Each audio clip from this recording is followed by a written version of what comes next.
one of the night tasks is to feed my little sourdough pet. See there? Let me see if I can.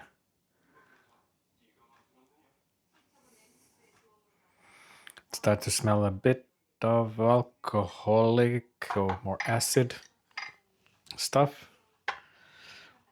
So I put 50-50, 50% water, 50%. Oh, maybe that was too much water. So 50% water. Not too bad, 54 grams. I can move this a little bit so you can see. And then I'll put 54 grams of rousitte, which is the rye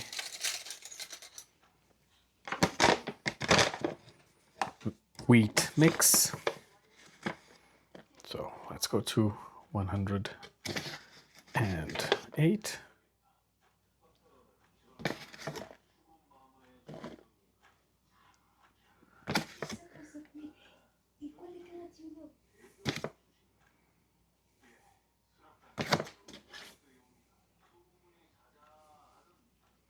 Okay, 108. This one is done. I'll also feed the regular yeast. So let me just check if it is on zeros. Yes. So I do also 1-to-1, 100% hydration for whatever I put. 53. For this one, I'll use regular white flour. So 53, it goes to 106.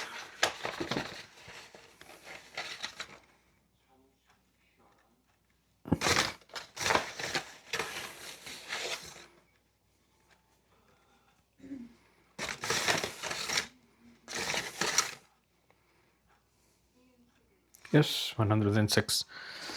Now it's about mixing. Sorry for the noise. It's about mixing both without mixing one into the other. So let's mix this one first.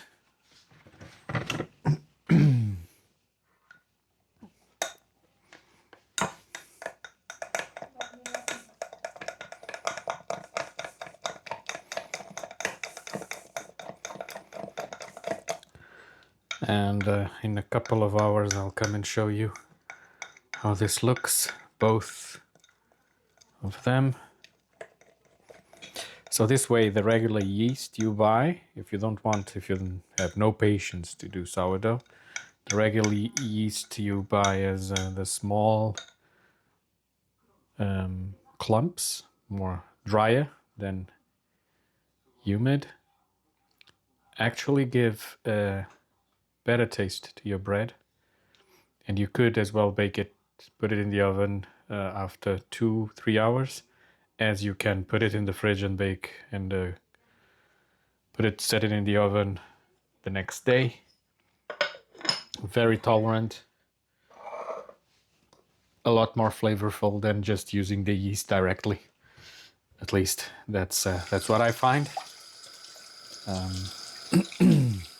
I would advise, even if you don't have the patience to do sourdough and you like to bake bread once in a while, or a couple of times a week or once a week, do that. If you think of it, put it on, mix it first with flour and let it ferment. Okay, here we go. The sourdough is fed and usually rises in 10 hours up to 12. It reaches the peak. So if now it's after dinner. Means next morning when I'm putting the bread in the oven, I can actually start a new one. And the routine goes like that. Routine can be something that we dread, but it can be also something that gives you peace and anchors you on the moment, allowing you to think of other stuff, a bit of meditative state. All right, so in a couple of hours I'll come back and show you what they look like. Oopsie, what they look like. There you go. It's been 3 hours, 2 hours something. The ferment was about here. It's now here. Or the yeast, regular yeast. The sourdough was about here. Now it's here. So it's both of them are fermenting. I'm probably not going to use any tomorrow, but this keeps them alive. Let's see if I do something with the yeast, but the yeast can be, again, it's kind of a backup plan if I don't have the time to wait for the next day, plus if we're baking something else that needs yeast. For sourdough, well, it takes time to do the fermentation, but it's the structure of the bread is usually better. The flavor also, I like it most. This one is not bad, especially if you do it like this. So you don't just do yeast on the bread. You do yeast on flour and water, and then use that on the bread. And if you keep it alive like this, then you don't need to buy any more. Of course, you use flour, but that's it.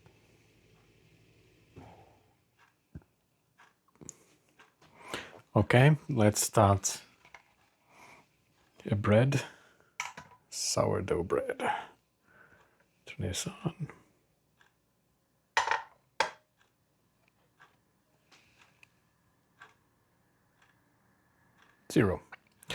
Zero grams. So I start by adding fluffy sourdough. Start by adding 100 grams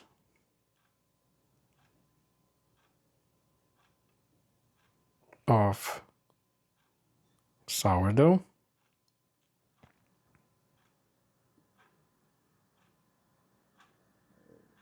Okay. There you go. And 100 grams of sourdough to 500 grams of flour. Let's see if I can show you how much it is in milliliters, grams. Okay, not sure how to read that. I was trying to give the imperial measurements, but not quite. Okay, 100 grams and start from 0. 500 grams all-purpose flour. Nothing special. It is not flour for bread or special this and that. Just use regular flour with a content I'll show you in a sec. Let me try to put the 500 grams. One more. Okay, done.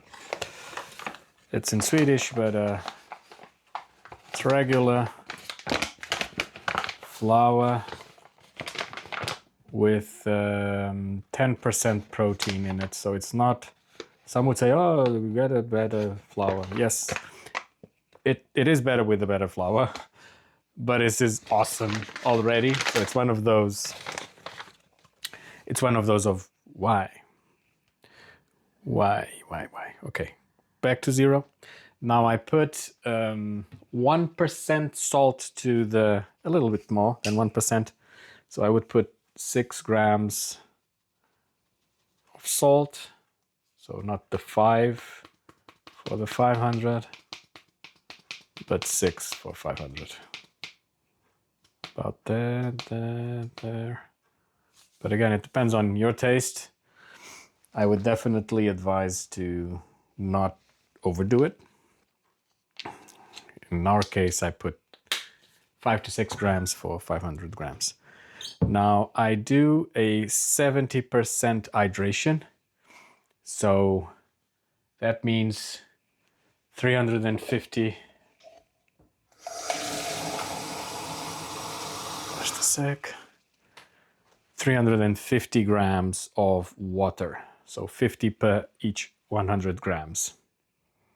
And I'll put all the imperial measurements afterwards or I'll put it in the video as I'm talking, but also in the description. You can check the full recipe with grams and imperial in the description. Okay, 350 grams. So now it's about mixing the dough. So let's mix it. Just clean the scale. Done. And I mix it sometimes in the mixer. Now I'll mix it by hand. So I mix this well mixed, and then I give it 30 minutes to rest and to start to get some structure before I start doing the stretch and fold method, which I use while doing the fermentation.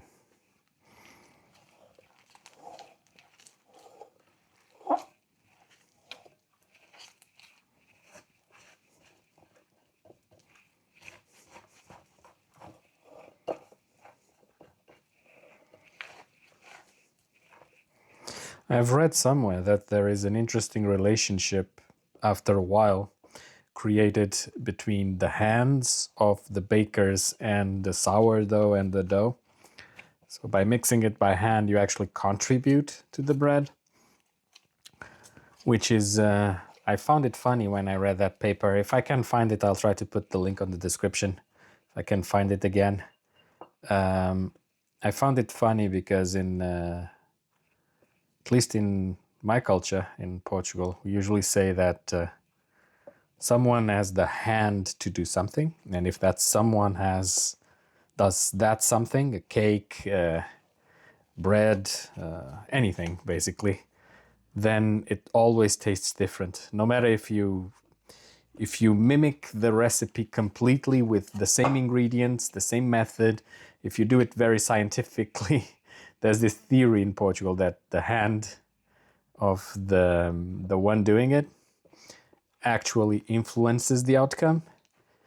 It could be just a romantic view of it, but that's what I thought of when I saw that paper about the relationships, because then there's a science actually for the bread. There would be science to explain someone having the hand to do it and someone not.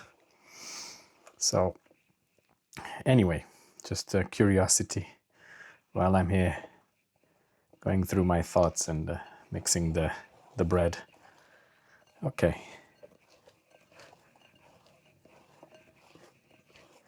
So now it's very sticky still, as you see, but as it goes through the process, it will be less and less sticky. It will start to be able to stretch and fold. The gluten will start to get some more and more structure. There you go. Now I need to scrape it out of my hand.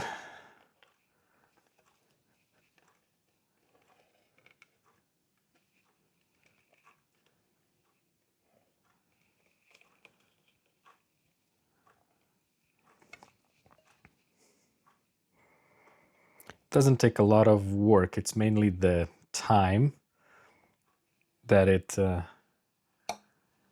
takes to do, plus the time before. So it's not like you do a bread and you have it in then 2 hours. No, this bread is for tomorrow morning. So now it's 1 p.m. and I'll be putting this bread into the oven tomorrow at about 8 or 9. It depends. It's not out of the fridge. So today there will be fermentation, stretch and fold, forming, going into the panettone, so the fermenting basket, into the fridge, and then tomorrow, then we put it in the oven.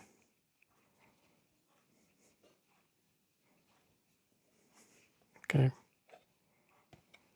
So now it's going to rest for 30 minutes.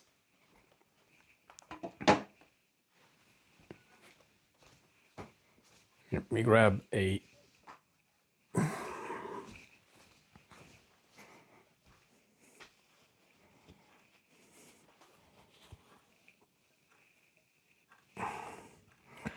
Okay, in 30 minutes I'll put it in another place and start stretching and folding. All right, it's been slightly more than 30 minutes.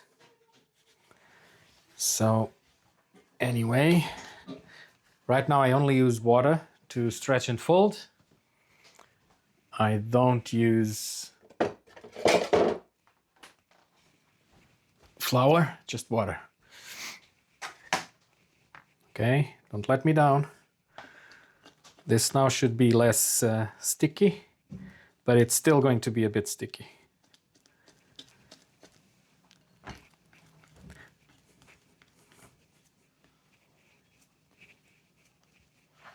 Okay.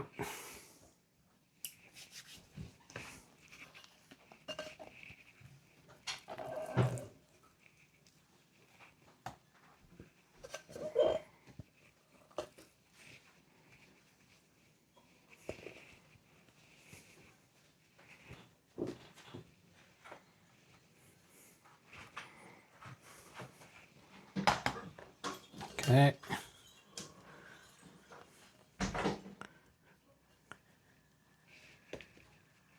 All right. So now you'll see a lot less sticky than what it was. Wait, what's this?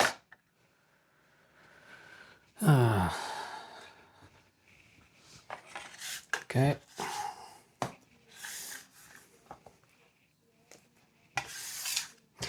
And as I do this, it will start to gain more and more structure. And I leave it here to ferment. So the bulk will be here. And then I'll form the bread and put it on the fridge until tomorrow.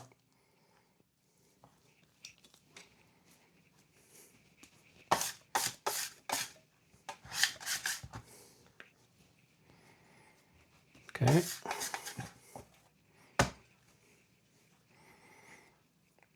All right. And I'll be back to it in more or less 2 hours to stretch and fold. All right, so it's been a bit over 2 hours. It's starting to, you can see that it's starting to have some fermentation, but you can see some of the texture starting to form. You see that? Fermentation. So there we go.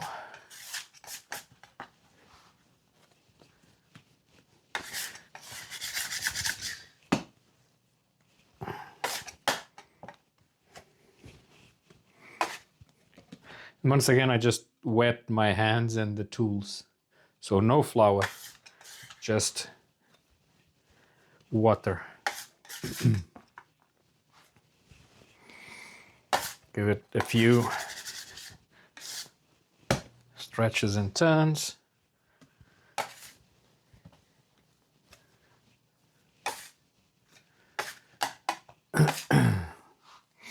One more. And another one, why not? It's starting to get harder to turn or to roll. You can make the dough walk a little bit. There you go. Done.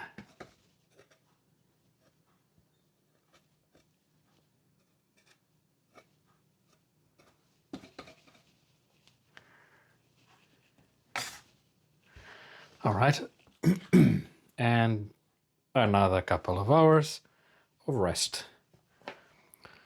All right, it's time for the last turn before forming in 1 hour. So give me a sec, just wetting the spatula. Now I can see more fermentation. So you can see the bubbles over here. These are all bubbles gently forming. Okay.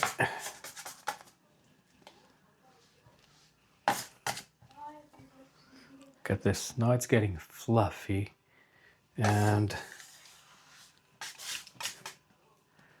rising well.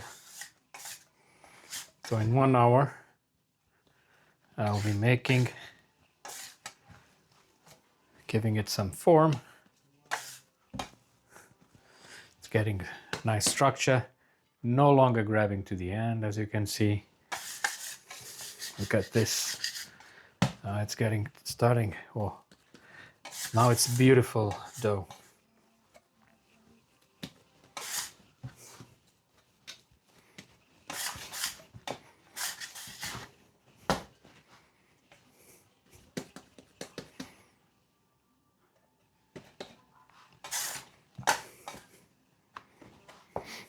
All right, last turn and forming. You can see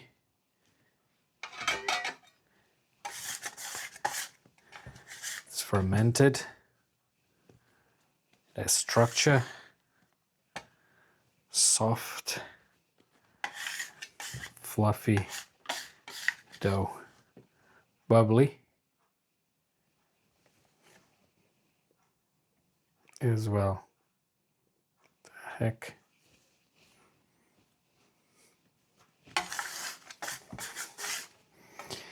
Okay.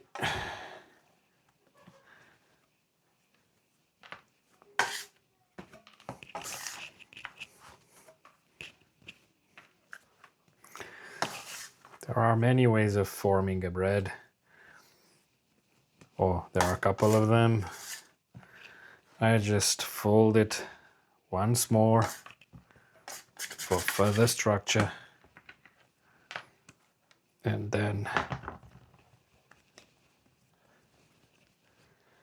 I roll it to make the actual ball that goes into the pantone, into the fermenting basket. And done. So a little bit over here, a lot over here. And now I stretch the dough to make the ball.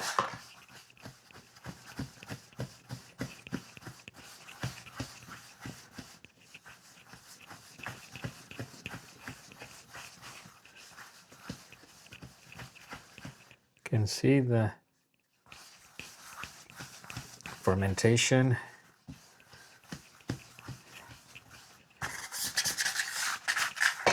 All right, onto the basket.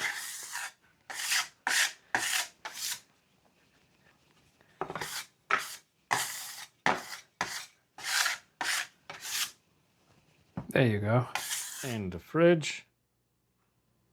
See you tomorrow. It's been 2 days, actually, not one. in the fridge fermenting. You can see. So now it's going to go into the oven. I'm preheating the oven to 250 Celsius with the cast iron pot in there. It's not a Dutch oven, but it still works.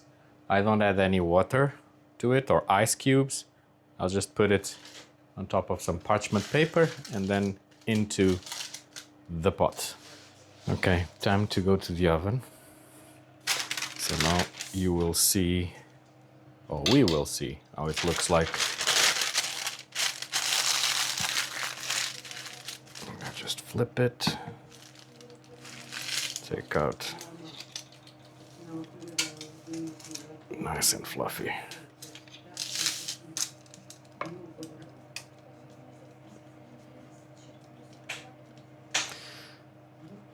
Okay. And now hopefully I don't burn myself doing this. So it's going into the pot.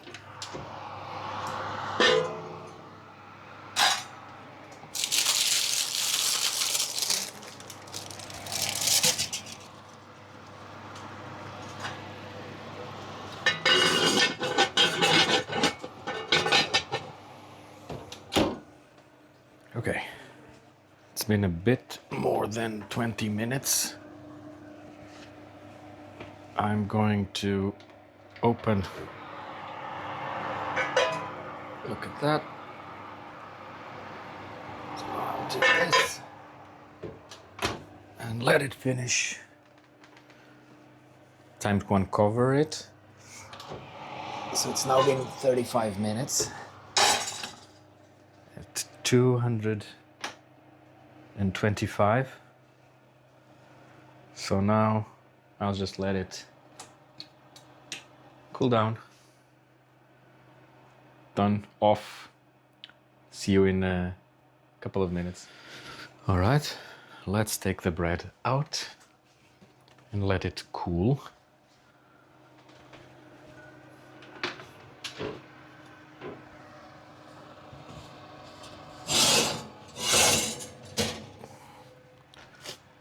You see?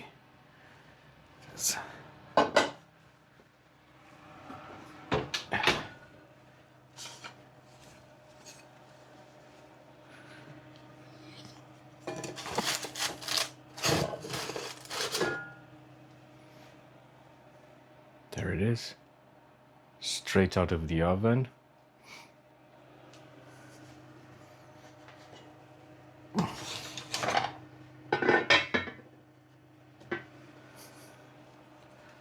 I put it to cool in this rack.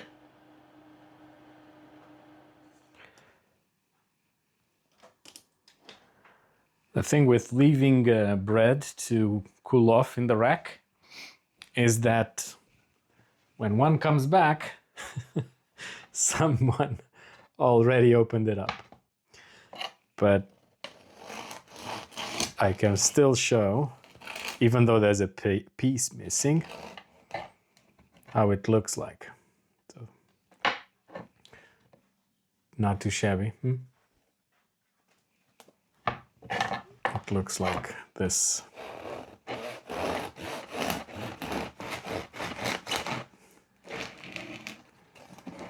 So I work a lot from home, so my routine many times is about making a bread, preparing it on the day before. Look at that. That structure. Preparing it on the day before, fermenting it. Next day, get up in the morning, have breakfast, bake the bread, let it cool, and then my lunch, as I usually eat in a fast, or I have like 20-30 minutes that I have lunch, is sourdough bread with something.